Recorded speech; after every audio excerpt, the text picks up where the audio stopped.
بسم اللہ الرحمن الرحیم۔ شب برات ماہ شعبان کے 15ویں رات بہت فضیلت والی رات ہے۔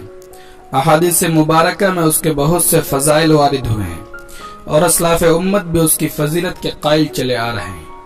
اس کو شب برات کہتے ہیں اس لیے کہ اس رات لاتعداد انسان رحمت باری تعالی سے جہنم سے نجات حاصل کرتے ہیں۔ شب برات کے متعلق لوگ افراط و تفریط کا شکار ہیں۔ بعض تو وہ ہے جو سرے سے اس کی فضیلت کے قائل ہی نہیں، بلکہ اس کی فضیلت میں جو احادیث مروی ہیں انہیں من گھڑت قرار دیتے ہیں، جبکہ بعض فضیلت کے قائل تو ہیں لیکن اس فضیلت کے حصول میں بے شمار بدعات، رسومات اور خود ساختہ امور کے مرتکب ہیں۔ عبادت کے نام پر ایسے منکرات سر انجام دیتے ہیں کہ لمن والحفیظ۔ اس بارے میں معتدل نظریہ یہ ہے کہ شعبان کی اس رات کی فضیلت ثابت ہے، لیکن اس کا درجہ فرض و واجب کا نہیں بلکہ محض استحباب کا ہے، یعنی صرف مستحب ہے۔ سرے سے اس کی فضیلت کا انکار کرنا بھی صحیح نہیں اور اس میں کیے جانے والے اعمال و عبادات کو فرائض و واجبات کا درجہ دینا بھی درست نہیں۔ یہ شعبان کی 14 تاریخ کے سورج غروب ہونے سے شروع ہوتی ہے اور 15 تاریخ کی صبح صادق تک رہتی ہے۔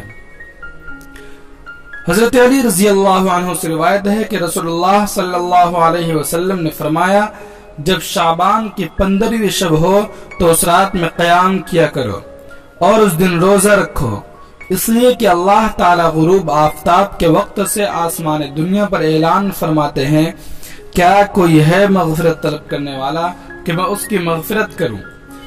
کیا کوئی ہے رزق کی تلاش کرنے والا کہ میں اسے رزق عطا کروں؟ کیا کوئی مصیبت کا مارا ہے کہ میں اس کی مصیبت دور کروں؟ کیا کوئی ایسا ہے؟ کیا کوئی ایسا ہے؟ حتیٰ کہ صبح صادق کا وقت ہو جاتا ہے۔ اس رات عشاء اور فجر کی نمازیں وقت پر باجماعت ادا کریں۔ اپنی ہمت اور توفیق کے مطابق نفل نمازیں خاص کر نماز تہجد ادا کریں، انفرادی طور پر صلاۃ التسبیح پڑھیں، قرآن پاک کی تلاوت کریں، کثرت سے اللہ کا ذکر کریں اور اللہ سے خوب دعائیں مانگیں، دنیا و آخرت کی بھلائیاں مانگیں، خاص کر اپنے گناہوں کی مغفرت چاہیں، زندگی میں کبھی اس رات قبرستان جائیں، اپنے اور اپنے میت کے لیے دعائیں مغفرت کریں۔ اللہ تعالیٰ اس رات کو تمام مخلوقات کی مغفرت کا اعلان فرماتے ہیں سوائے چند بد نصیب لوگوں کے۔ وہ بد نصیب کون ہے؟ تو آئیے میں بتاتا ہوں۔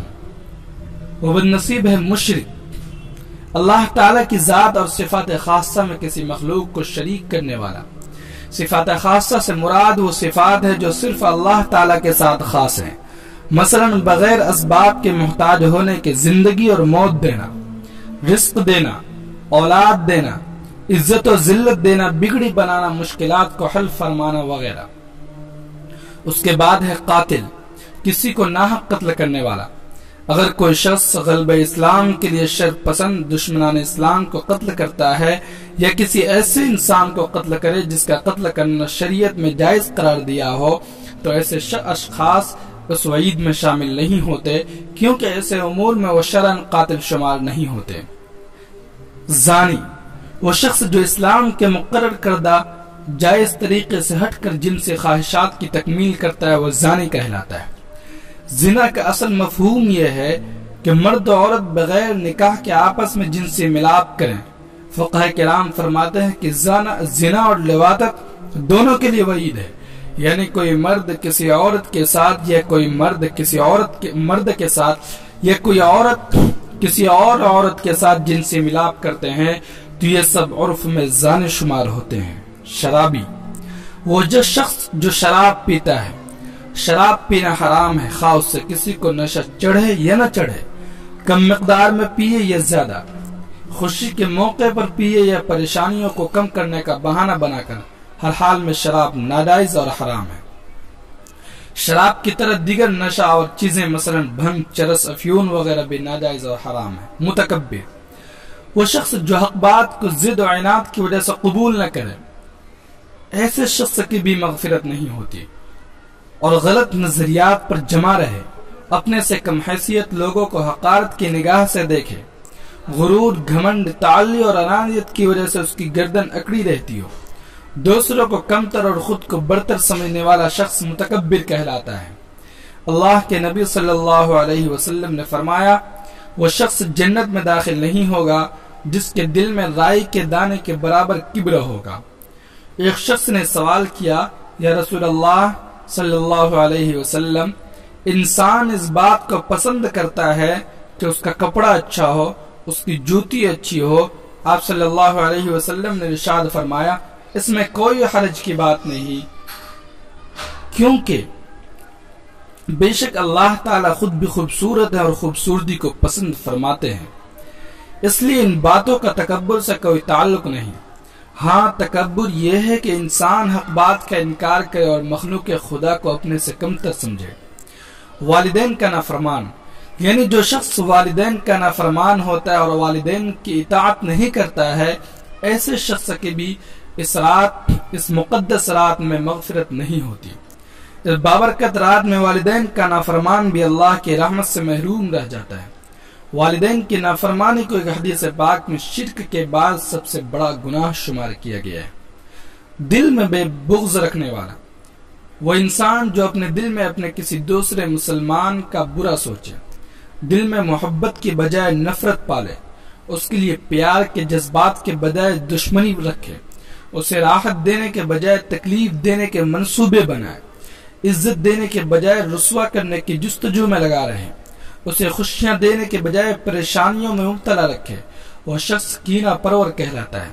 شب برات میں ایسا شخص بھی اللہ کی رحمت سے محروم رہ جاتا ہے۔ قطع رحمی کرنے والا، وہ انسان جو رشتوں کو جوڑنے کے بجائے توڑتا ہے، ایسے شخص کی بھی اللہ تعالیٰ اس رات میں مغفرت نہیں فرماتے۔ دنیاوی معاملات کی وجہ سے بول چال ختم کرنے والا، رشتہ ناطے ختم کرنے والا، خوشیوں اور غمیوں میں آپس میں الگ ہونے والا، قریبی رشتہ داروں، بہن بھائیوں، عزیز و اقارب سے اپنے تعلقات ختم کرنے والا قاطع الرحم کہلاتا ہے۔ یہ بھی اس مقدس رات میں اللہ کی بے پناہ رحمت سے کچھ بھی حاصل نہیں کر پاتا۔ اس رات یعنی شب برات میں بدعات و خرافات کو بہت انجام دیا جاتا ہے۔ مثلا اس رات میں غسل کو باعث فضیلت اور ضروری سمجھنا یہ بھی بدعت ہے۔ ساری رات جاگنے کو ضروری سمجھنا یہ بھی بدعت ہے۔ چند عبادات کو مخصوص کر کے اسی کو ادا کرنا یہ بھی بدعت ہے۔ انفرادی عبادات کو اجتماعی شکل میں تبدیل کرنا، جیسے صلاۃ و تسبیح ہے، جماعت کے ساتھ پڑھنا، بدعت میں شمار کیا جائے گا۔ مردوں اور عورتوں کا مخلوق اجتماع کرنا، حلوے مانڈے ضرور پکانا، آتش بازی اور چراغاں کرنا، بیوہ خواتین کا اپنے مرد خاوندوں کے لیے بن سور کر بیٹھنا، مردہ خاوندوں کے لیے بن سور کر بیٹھنا، مردوں کی ارواح کے آرام کے لیے گھروں میں بستر لگانا، قبرستان جانے کو ضروری سمجھنا، ایک دوسرے کو مبارکباد دینا۔ اللہ تعالی یہ تمام چیزیں جو ابھی 10-11 بیان کی گئی، یہ بدعات و خرافات شمار کی جائے گی۔ اللہ تعالی ہمیں شریعت پر عمل کرنے کی توفیق نصیب فرمائے، آمین یا رب العالمین۔